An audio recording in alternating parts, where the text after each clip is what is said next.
A paz do Senhor, amados, um bom dia a todos. Eu espero que esteja tudo bem com você e com a sua casa. Hoje é o dia 298 da nossa leitura anual. Fique conosco.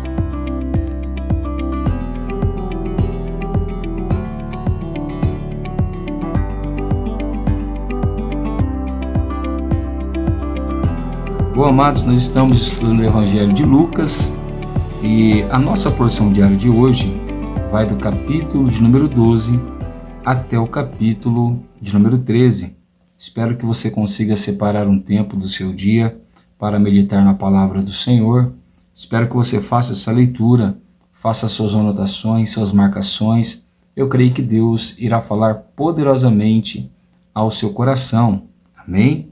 O nosso texto devocional de hoje se encontra no capítulo 13 e o verso de número 24, o qual diz assim: E Jesus respondeu: Esforcem-se por entrar pela porta estreita, pois eu afirmo a vocês que muitos procurarão entrar, mas não conseguirão. Amém? Bom, amados, nós temos visto, como Lucas se importa em falar das pessoas de várias classes sociais diferentes, E no capítulo 12, nós vamos ter aquele famoso discurso de Jesus, ainda advertendo a hipocrisia, dos fariseus, dos escribas. E então Jesus fala para os discípulos, quando ele está rodeado de milhares de pessoas. Então imagine aí quantas pessoas não seguiam a Jesus, Ele vai falar para eles tomarem cuidado com o fermento do fariseu. E é interessante que Lucas, diferente de Mateus, ele detalha o que é o fermento do fariseu, que é a sua hipocrisia, Depois ele fala que nós não devemos temer aos homens, e sim temer a Deus, que é quem pode salvar e é quem pode condenar. Os homens podem até fazer o nosso corpo, o nosso físico perecer, mas não a nossa alma e nem o nosso espírito. Então, antes de nós temermos aos homens, aos seus costumes, às suas tradições, nós devemos temer a Deus e a sua santa palavra. Depois Jesus disse que nós devemos confessar a Ele, e não devemos negá-lo. E ele fala, que quando nós formos colocados diante de tribunais, de sinagogas, de pessoas e sermos questionados, o Espírito Santo nos dará as palavras corretas para nós nos defendermos e defendermos o Evangelho de Jesus. Depois, ele vai falar de um homem rico que guardou muita riqueza, muita colheita, e ele disse: agora eu vou ampliar os meus celeiros e vou descansar e vou aproveitar daquilo que eu produzi. E é interessante que Jesus termina chamando ele de louco, porque Deus naquela noite iria pedir a sua alma. E então Jesus disse assim no verso 21, assim é o que ajunta tesouros para si mesmo, mas não é rico para com Deus. Aqui Jesus ele não está dizendo que alguém não pode ser rico. Ele está dizendo que o problema é quando alguém se dispõe a trabalhar apenas pela sua própria riqueza e ela não se preocupa com o reino de Deus e muito menos com a vontade de Deus para a vida dela. Então nós precisamos buscar uma vida melhor aqui na terra? Precisamos e devemos, mas sempre colocando em primeiro lugar o reino de Deus e procurando buscar a salvação da nossa alma também. Então no verso 31, Jesus advertindo as pessoas sobre as preocupações da vida, sobre o comer, o vestir, Ele vai dizer assim, verso 31 e 32, busquem antes de tudo. Então observa que ele não está proibindo ninguém de buscar aquilo que é necessário, como a comida, a bebida, a roupa, uma moradia. Jesus não disse que nós não devemos procurar essas coisas, certo? Mas ele diz que antes dessas coisas, nós temos que procurar o reino de Deus, E todas essas coisas que nós precisamos, o próprio Deus nos acrescentará. E então ele diz assim no verso 32, não tenham medo, ó pequeno rebanho, porque o Pai de vocês se agradou em dar-lhes o seu reino. Esse texto é lindo demais. Primeiro, porque Jesus nos chamou de seu rebanho, né? Ou seja, nós somos as ovelhas do seu pastoreio. Agora, olha que coisa mais linda do que o afeto que Jesus tem por nós, é como ele deseja nos abençoar. Ele diz que o Pai ficou feliz de compartilhar com os homens o reino dos céus. Homens pecadores como nós, homens falhos que não mereciam, mas ele compartilhou conosco o seu reino. O que nós devemos fazer? Nos apropriar então desse reino e desfrutar das bênçãos celestiais. Bom, depois Jesus vai falar sobre a importância de nós estarmos vigilantes, né?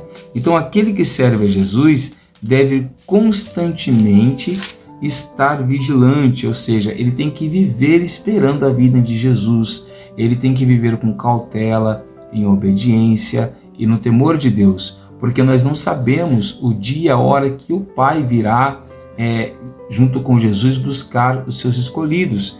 Então, além de cuidar de nós mesmos, nós temos que trabalhar para o reino de Deus constantemente. E depois Jesus vai dizer que ele não veio trazer paz, mas ele veio trazer fogo. E isso aqui gera muita dúvida na mente das pessoas, porque as pessoas dizem, mas Jesus não é o príncipe da paz? Sim. Jesus não é aquele que traz paz aos nossos corações? Sim. Mas a paz que nós encontramos não é no mundo, a paz que nós encontramos é nele, certo? Agora, para o mundo, ele não trouxe paz. Para o mundo, ele trouxe fogo. E ele mesmo disse que por ele, esse fogo já estaria ardendo. Olha o que ele diz no verso 49. Eu vim para lançar fogo sobre a terra, e bem que eu gostaria que já estivesse aceso. Mas ele diz então que antes desse fogo ser derramado sobre a terra, ele precisava morrer. Quando que esse fogo será derramado sobre a terra? Pedro vai dizer para nós que este mundo que nós estamos vivendo está guardado para fogo, né? Então, quando que Deus vai lançar fogo sobre a terra? Nos dias finais, quando Cristo buscar a sua igreja, então ele vai condenar o mundo. Bom, Jesus então vai dizer no verso 13 sobre a importância de nós nos arrependermos, porque se nós não nos arrependermos, nós vamos perecer, né, dos nossos pecados. E depois ele vai falar de uma figueira estéril, e ele vai dizer que certo homem tinha uma figueira no meio de uma vinha. A vinha representa o mundo, e ali no mundo tinha uma figueira. Essa figueira representa Israel. E é interessante que quando o homem vinha buscar frutos nessa figueira, ele não encontrava. E por 3 anos ele fez isso, né? E nada ele encontrou. Então depois ele disse para um dos seus trabalhadores, olha, arranque essa figueira, porque ela não me presta para nada. Ela está ocupando um espaço inútil na terra.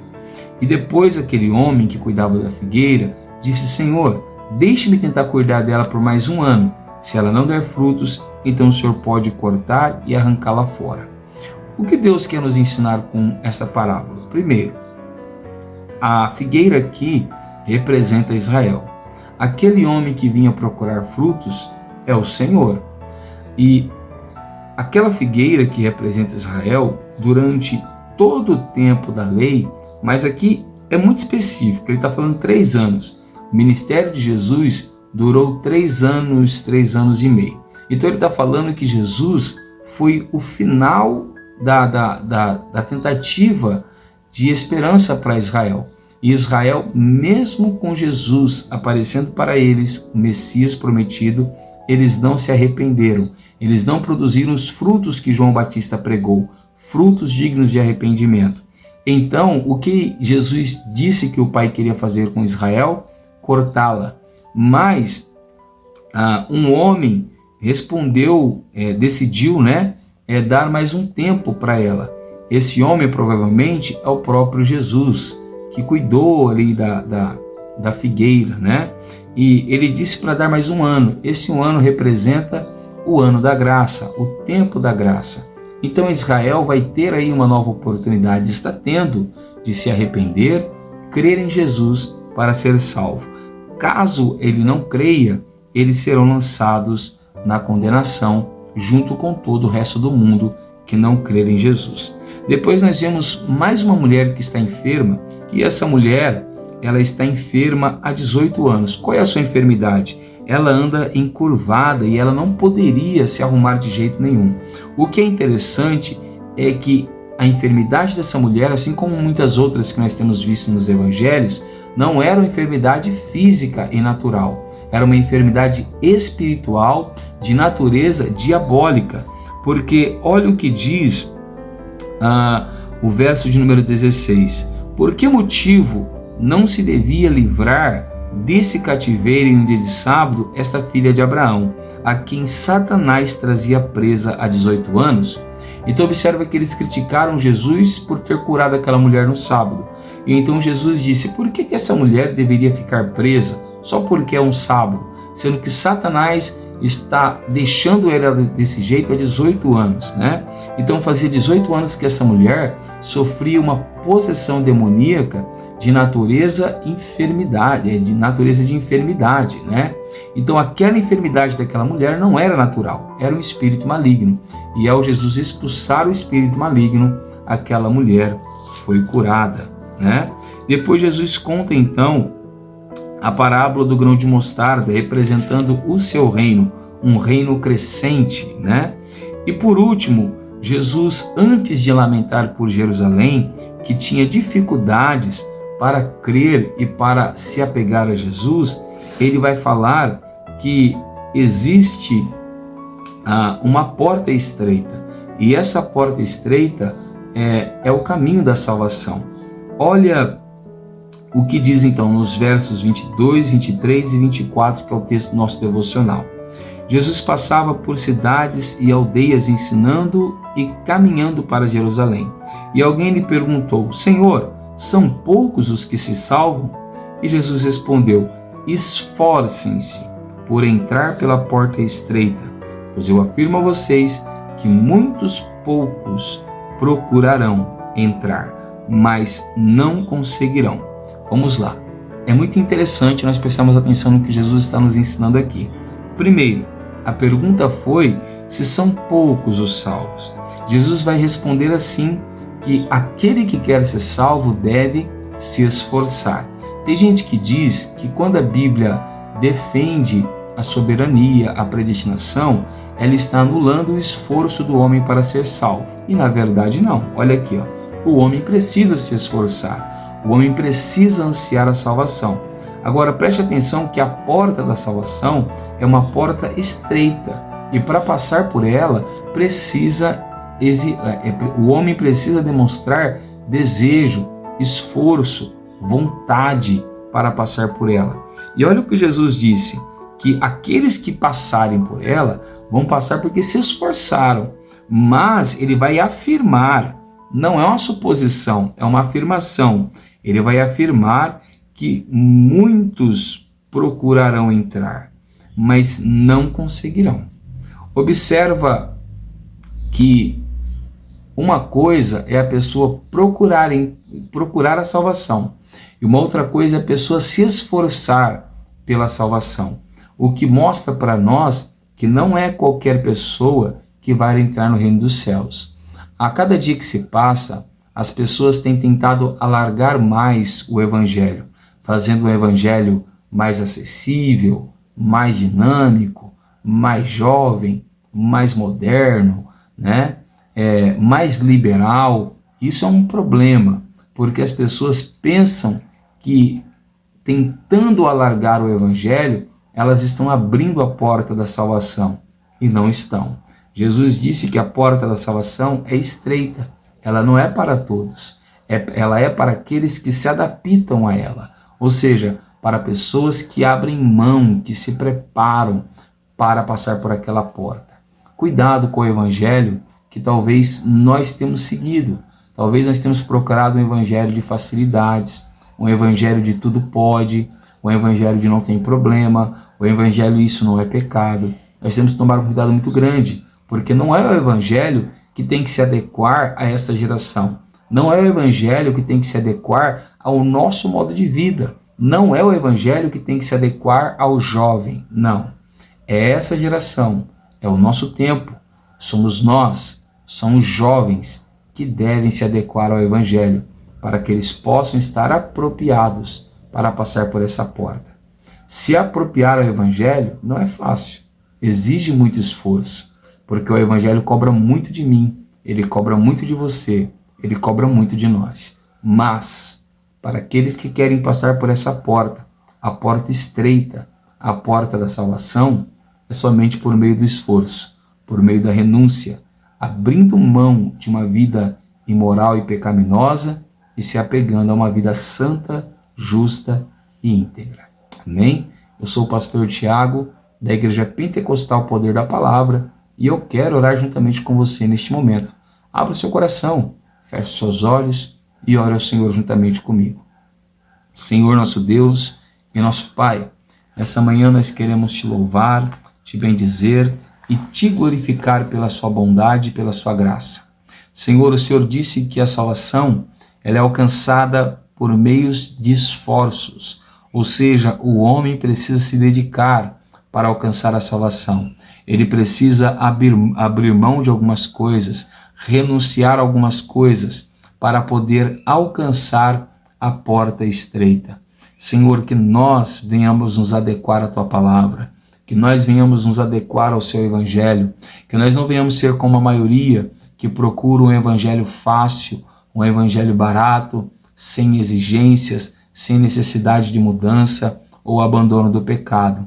Que nós venhamos buscar o evangelho verdadeiro e genuíno, que é poderoso para salvar o pecador. Cuida de mim, cuida do teu povo, cuida da tua igreja, Senhor, e nos prepara para nos encontrarmos contigo. Em o nome de Jesus, amém. Se você tem gostado do nosso trabalho, deixa o like, compartilha com alguém este vídeo para que ele possa ouvir a palavra de Deus. E se você ainda não estiver inscrito no canal, se inscreva. Nós vamos ler a Bíblia inteira juntos esse ano. Amém? Que Deus te abençoe, fique com Ele e tenha uma ótima quinta-feira.